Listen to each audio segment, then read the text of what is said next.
बिस्मिल्लाहिर्रहमानिर्रहीम। नाजरीन, आप प्रोग्राम देख रहे हैं इस्लाम पाकिस्तान फ्लैश न्यूज़ नेटवर्क पर और मैं हूं आपका मेज़बान निसार चौधरी। आज हमारे पास बेताशा मौजू हैं गुफ्तगू के लिए, और जैसा कि आपको मालूम है कि पाकिस्तान के वज़ीर-ए-आज़म मियाँ शहबाज शरीफ साहब आजकल जो हैं वो आलमी कॉन्फ्रेंस में शिरकत के लिए जिनेवा गए थे, और वहाँ पे जो कल वहाँ पे एलानिया हुआ है, मुश्तरका प्रेस कॉन्फ्रेंस की गई है, उसमें पाकिस्तान के लिए तकरीबन कुछ $10.5 अरब की इमदाद का जो है ना आलमी इदारों और ममालिक ने जो है ना वो अनाउंसमेंट की है। आज इसी मौजू पे और दीगर भी हमारे साथ, जैसे कि मैंने कहा कि हमारे पास गुफ्तगू के लिए हैं मौजू हैं, तो इन पर गुफ्तगू करने के लिए अपने स्टूडियो में हमने दावत दी है मुमताज़ साफ़ी ताज मोहम्मद जान साहब से, और हम इनसे पूछते हैं कि आलमी कॉन्फ्रेंस जो कल जिसका इख्तिताम हुआ है उसमें $10.5 अरब की जो पाकिस्तान को इमदाद गठी हुई है, वो क्या समझते हैं कि पाकिस्तान में शफाफ तरीके से जो है उसका जो है खर्च होगी। तो ये सब बहुत शुक्रिया। ये हमारी फौरी ज़रूरत थी। आपको पता है हमने इस पे 2-3 प्रोग्राम भी किए हैं।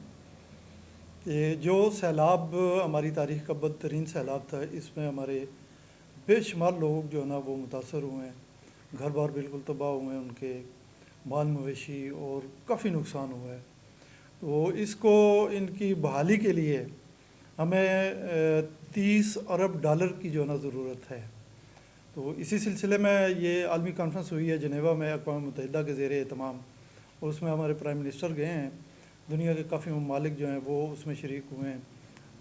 IMF और वर्ल्ड बैंक और इस तरह के जो इदारे हैं वो भी वहाँ पे मौजूद थे, और फौरी ज़रूरत जो थी उसको पूरा करने के लिए 10 अशारिया आप बता रहे थे 10.57 अरब ये फौरी तौर पे हमें इमदाद मिल गई है। तो अब इसका इंशाल्लाह शफाफ तरीके से इस्तेमाल होगा, और अल्लाह करे कि ये जो हमारे मुतासरा बहन भाई हैं इनकी बहाली मुमकिन हो। लेकिन चौधरी साहब, ये तो हमारी एक फौरी ज़रूरत थी, हो गई है जी। ये हमें कुदरत ने जो वसाइल हमें अता फरमाए हैं उस पर देखें कि पूरी दुनिया और ख़ुद कुदरत जो है वो भी अंगुश्ते बदंदा है कि जिस मुल्क को बेश बहा और इंतहाई कीमती वसाइल से नवाज रखा है, और उसके मुस्लिम हुक्मरान जो है भिखारी बनकर दुनिया में फिर रहे हैं। अब क्या कोई आपके मुंह में आकर निवाला डालेगा? आप ख़ुद एक्सप्लोर क्यों नहीं करते? वसाइल को काम में लाएं। 5 सदी हो गई है, अब तक तुमने सवाए इक़्तिदार की लैला हासिल करने के किया ही क्या है? फ़ौजी हुकूमत को निकाल दें तो बाकी जो 35-40 साल बनते हैं, इन बरसों के दौरान तुम ही हुक्मरान रहे हो। एटम बम तक तो वो आपने बना लिया है, मगर अभी तक आप देखें रिकॉर्डिंग के जो ठेके हैं वो गैरों को दे रहे हैं कि तुम आकर कुदरत के इस राह ख़जाने को हमारे लिए जो ना काबिल इस्तेमाल बनाओ, और आधे से ज़्यादा तुम ले जाओ, बाकी जो बचेगा उसका गालिब हिस्सा हम हुक्मरान आपस में बांट लेंगे, और देख की वो क्या कहते हैं घरोड़ी, वो जो बचेगी उसको मुल्की ख़जाने में जमा करवा दिया जाएगा। तो इस सब मैं आपको बताऊं कि हमारे हुक्मरान जो है ना ये बांझ हैं, इनकी सोच और फ़िक्र अपने इक़्तिदार और फ़ायदे के गिर्द घूमती है। ये इससे आगे देखने और सोचने से यकसर आ रही हैं। जाएँ देखें कुदरत ने आपके मुल्क को किन किन फयाजियों से नवाज रखा है। अब अल्लाह ताला नवाला आपके मुँह में तो नहीं डालेगा। क्यों नहीं आप ख़ुद अपनी कौम के बंदों को तैयार करते कि वो ख़ुद अपनी ज़मीन में छुपे हुए जो ख़जाने हैं उनको ढूँढें, उन्हें ख़ाम माल से काबिल इस्तेमाल माल में तब्दील करें। मगर कोई अर्ज होनी चाहिए इसके लिए, कोई फ़िक्र, कोई सोच। ये इनके वज़ीर मशीर दिन चढ़े उठते हैं, सुर्खी पाउडर लगाकर पूरी तैयारी करते हैं, और शाम को TV स्क्रीनों के सामने बैठ जाते हैं, जहाँ उनका एक ही मौजू होता है कि अपोजिशन को किस तरह लताड़ना है। कभी उनके मुँह से हमने ये नहीं सुना कि हम तेल, गैस, तांबा और कुदरती जो ज़खायर हैं दीगर हमारी ज़मीन के अंदर दबे हुए, उनको एक्सप्लोर करने के लिए महारत और सलाहियत हम खुद हासिल करेंगे, और अपने बंदों को ट्रेनिंग देकर ज़मीन में दबे हुए इन ख़जानों को ख़ुद बाहर निकालेंगे। इन्होंने 75 साल में यद तुला हासिल किया है, तो सिर्फ़ और सिर्फ इस बात में कि इक़्तिदार किस तरह हासिल करना है और जमहूर के फ़ैसले को किस तरह बेतौकीर करना है, मुखालफिन को किस तरह और कौन कौन सी दशनाम तराजियों से नवाजना है, अपने इक़्तिदार को किस तरह तूल देना है, और खून और पसीने की कमाई से अवाम कौमी ख़जाने में जो टैक्स जमा कराते हैं اس سے عیاشیاں کس طرح کرنی ہیں. ان کے تو پروٹوکول اور دوسرے نخرے ہی ختم نہیں ہوتے چوہی صاحب. انہیں سیاسی دنگلوں سے ہی فرصت نہیں ملتی. مجھے حسن نثار صاحب کا ایک جملہ یاد آ رہا ہے کہ کسی چیز کی کمی نہیں اور کچھ بھی اپنے پلے نہیں. یہاں تو یہ صورتحال ہے، بیچ دریا بلکہ سمندر کے بیچ بیٹھ کر بھی ہم پیاسے ہیں. دل کڑتا اور دکھتا ہے چوہی صاحب. بس عوام سے ہی فریاد کی جا سکتی ہے کہ حکمرانوں کو تو کوئی ہوش نہیں، جی تم ہی جاگ جاؤ. وہ جو اقبال نے کہا تھا نا کہ جس کھیت سے دہقاں کو میسر نہ ہو روزی، اس کھیت کے ہر خوشہ گندم کو جلا دو. یہ جو آپ کا روایتی اور استحصالی سیاسی کھیت ہے، یہ آپ کے لیے بنجر اور بانجھ ہے. اس کی تطہیر جو ہے نا یہ اب لازم ہو چکی ہے. پلٹ دو اسے. 3-4 دہائیوں سے لارے لپے لگانے والے کل کے دشمن اور ایک دوسرے کے پیٹ پھاڑنے والے آج مفاد کی ایک ہی ٹوکری میں جمع ہو کر پھر نئے جال بنا رہے ہیں.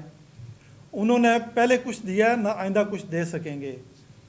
جو سب یہ جو جنیوا میں کانفرنس ہوئی ہے، ساری دنیا کے ملک مل کر انہوں نے فیصلہ کیا ہے اور مزید شاید کریں کہ اسلامی جمہوریہ اور اسلامی دنیا کی پہلی ایٹمی قوت پاکستان کو کس کس نے کتنی بھیک دینی ہے اور کس شکل میں دینی ہے تاکہ وہ آٹا خرید سکیں.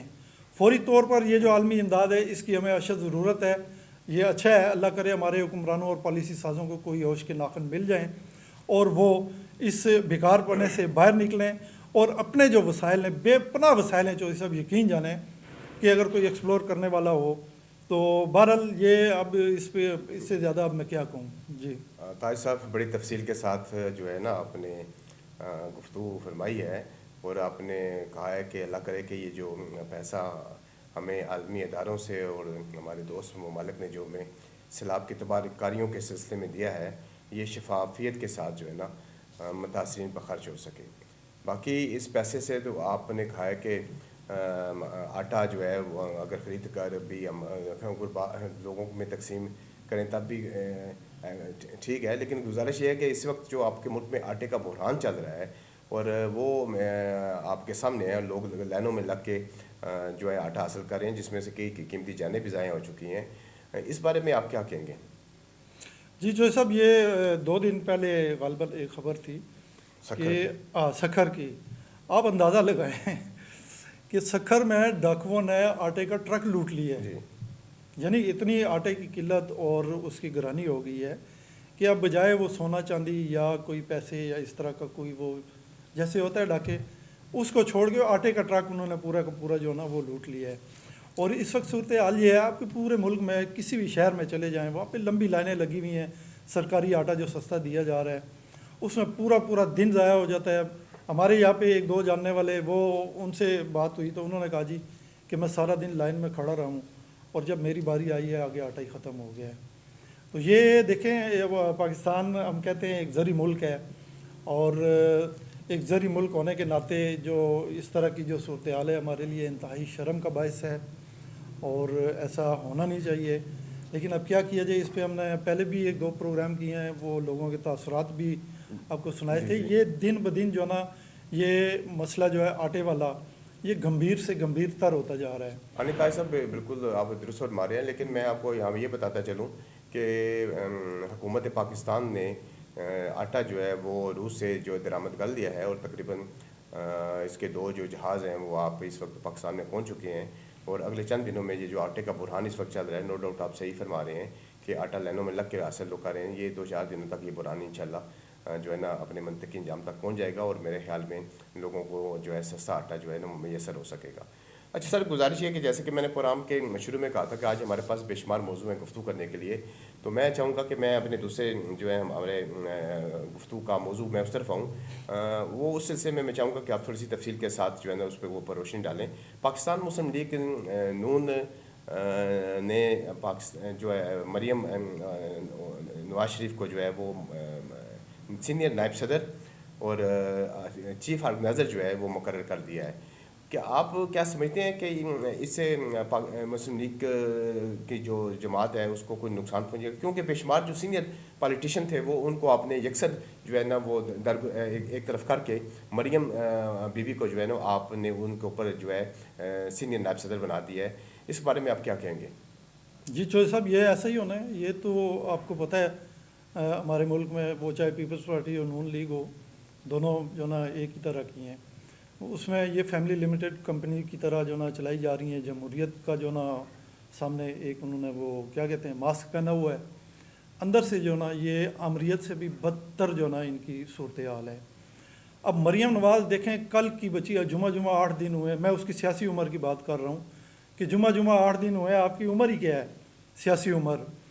इनके मुकाबले में आप देखें, राजा ज़फ़रुल्लाह इतने सीनियर पॉलिटिशियन हैं, सेनेटर हैं, इसी तरह परवेज़ रशीद, ख्वाजा आसिफ, ख्वाजा साद रफ़ीक, और कई नाम हैं, शायद खाकान अब्बासी साहब हैं, और वो सारे जो ना उनकी उम्रें बीत गई हैं और वो इतने तजर्बाकार और इतने माहिर सियासतदान हैं, सियासी मामलात को समझने वाले, लेकिन उन सब को पीछे छोड़ के मरीम नवाज़ को आगे लाया गया है। ये तो मैं चौधरी साहब आपसे कहता हूँ कि आप फातिहा पढ़ लें कि ये हमारे सियासी जमातों के अंदर जो जमहूरियत है उसका जनाजा है, उसकी फातिहा नहीं, मैं ये आपसे कह रहा था कि मेरा मतलब है कि अगर आप समझते हैं कि मरीम औरंगज़ेब सॉरी मरीम नवाज़ शरीफ को जो है ना चीफ ऑर्गेनाइजर बनाया गया है, उससे पार्टी को नुकसान पहुंचेगा या पार्टी का कोई शराजा बिखरने का अंदेशा है आपको, या पार्टी मजबूत होगी? क्योंकि मियाँ नवाज शरीफ ने कहा है कि मरीम को मैं इसलिए बना रहा हूँ कि इससे पार्टी के अंदर एक नई रूह जो है ना वो फूंकी जाएगी और पार्टी को जो नुकसान हो चुका माजी में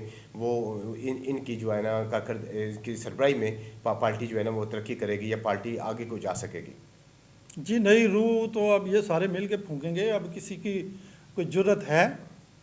राजा ज़फ़रुल्लाह, शाहिद खाकान अब्बासी, ये जितने बड़े नाम हैं, किसी में इतनी जुर्रत है कि वो इख्तलाफ कर सके, वो कह सके कि ये कल की बच्ची जो ना इसकी तो उम्र जो है सियासी उम्र अभी इतनी नहीं है, वैसे तो वो काफ़ी उम्र है उनकी, नानी है, लेकिन मैं सियासत के हवाले से बात कर रहा हूँ।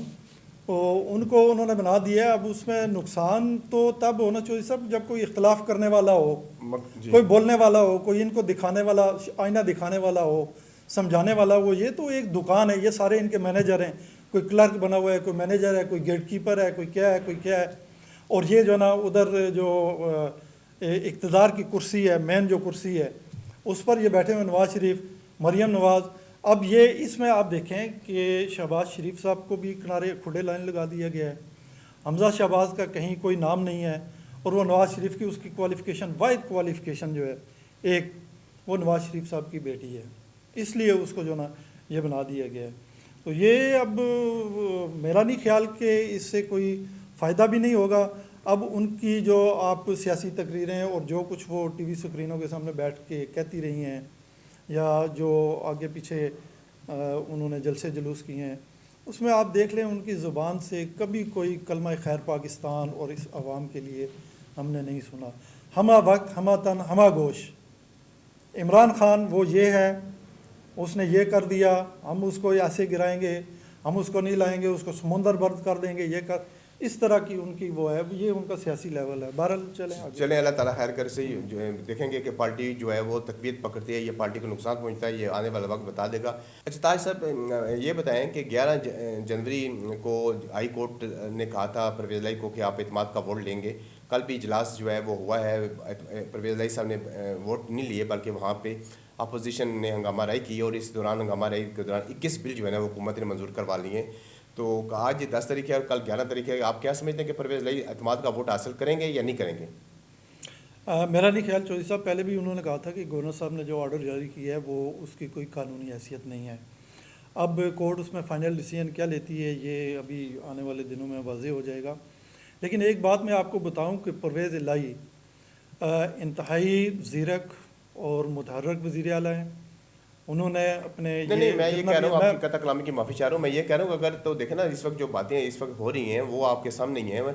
मुस्लिम लीग नून वाले जो हैं वो कह रहे हैं कि हमारे पास अक्सरियत हमारे पास है। सनाउल्लाह साहब का बयान भी आपने सुना होगा, जबकि परवेज़ लाई साहब ये तो जोड़ तोड़ के माहिर है ना, छांगा मांगा और पता नहीं क्या। अभी आप देखें, हमने बात की है कि मरीम नवाज़ को ला के वो सब के ऊपर उन्होंने बिठा दिया है। तो ये तो खैर नहीं, मैं ये कह रहा हूँ कि अगर तो परवेज़ लाई साहब के पास अपने वोट पूरे हैं तो वो इत्मीनान का वोट लेके इस बुरान से आसानी से निकल सकते हैं, जबकि वो कह रहे हैं कि मैं इत्मीनान का वोट नहीं लूँगा। तो इससे लगता तो यही है कि उनके पास जो अपने मेंबर हैं वो पूरे नहीं हैं। नहीं, ये अब उसमें कोई हतमी जो ना हतमी तौर पे मैं नहीं कह सकता, ना कि मुझे इस बारे में इल्म है कि उनके वोट जो पूरे हैं या नहीं है। लेकिन ان کے پاس اکثریت تھی. اس وقت کیا صورتحال ہے اس کا مجھے نہیں پتہ، لیکن انہوں نے جو کہا ہے کہ بھئی یہ گورنر صاحب کا جو حکم ہے اعتماد کا غیر ووٹ لینے قانونی کا ہے. غیر قانونی ہے. ٹھیک ہے. لیکن میں جو بات کہنا چاہ رہا ہوں جی چودھری صاحب کہ یہ جو پرویز الہی ہیں انہوں نے پنجاب میں بے شمار ترقیاتی کام کیے ہیں اور مسلسل کر رہے ہیں، وہ ڈیلیور کر رہے ہیں. نو ڈاؤٹ، ٹھیک کہہ رہے ہیں. اور ان کو جو ہے نا یہ صرف اس لیے جس طرح یہ فیڈرل گورنمنٹ میں انہوں نے وہ کیا ہے، اسی طرح یہ چاہتے ہیں کہ پنجاب میں بھی ہم ان کو ہٹا کے تو خود جو ہے نا پی ڈی ایم کا جو اتحاد ہے وہ کسی طرح حکومت بنائے. یہ اس طرح جو صاحب ملک میں کوئی مثبت تبدیلی نہیں آئے گی. حالات دیگر گوں سے دیگر گوں ہوتے چلے جائیں گے. آپ نے دیکھ لیا ہے آٹے کا بحران ہے اور اس میں مہنگائی. پھر یہ آپ دیکھیں جرائم جو ہیں پورے ملک میں، خیبر سے کراچی تک کوئی بھی شہر، کسی بھی شہر کا آپ ڈیٹا اٹھائیں، تھانوں کی رپورٹس دیکھ لیں، اخباروں میں جو میڈیا میں جو آتی ہیں رپورٹس ان میں دیکھ لیں کہ بالکل بے لگام ہو چکے ہیں. چور ڈاکو اور اس طرح کے لوگ جو ہیں عوام کو لوٹ رہے ہیں. ابھی ہم نے کہا تھا وہ ڈاکوؤں نے جو نا سکھر میں آٹا لوٹ لیا ہے. تو یہ وہ اس طرح جو نا ابتری بڑھتی رہے گی اگر اس طرح یہ کریں گے. ان کو ہوش کے ناخن لینے چاہیے کہ اب جو ہے نا پاکستان کے لیے یہ کام کریں، اپنے ذاتی مفادات سے تھوڑا سا بالا تر ہو کر. یہ جو صورتحال سے پاکستان گزر رہا ہے اور سیلاب متاثرین پرائم منسٹر ادھر گئے ہیں جنیوا، واپس آئیں گے تو وہ ان کی بحالی کا جو ہے نا اس پہ مخلص ہو کے تو یہ اس طرح جو ہے نا نہیں چلے گا اب جو آپ ماضی میں کرتے رہے ہیں. جی ٹھیک ہے طاہر صاحب، بڑی تفصیل کے ساتھ آپ نے ماشاءاللہ اس کے اوپر روشنی ڈالی ہے. اچھا طاہر صاحب، ہمارے ملک کے بہت بڑے فنکار تھے سلطان رائی صاحب.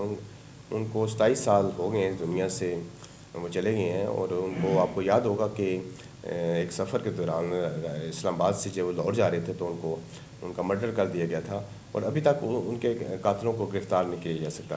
میں چاہوں گا کہ آپ سلطان رائی صاحب کی جو خدمات ہیں یا پاکستان میں جو انہوں نے فلم سازی پر جو انہوں نے کام کیا ہے، یا فلم انڈسٹری کو جو انہوں نے بحران سے نکالا ہے، یا جس وقت ان کے دور میں فلم انڈسٹری جو تھی وہ بڑی ترقی پذیر تھی، تو اس کے اوپر آپ کیا کہیں گے؟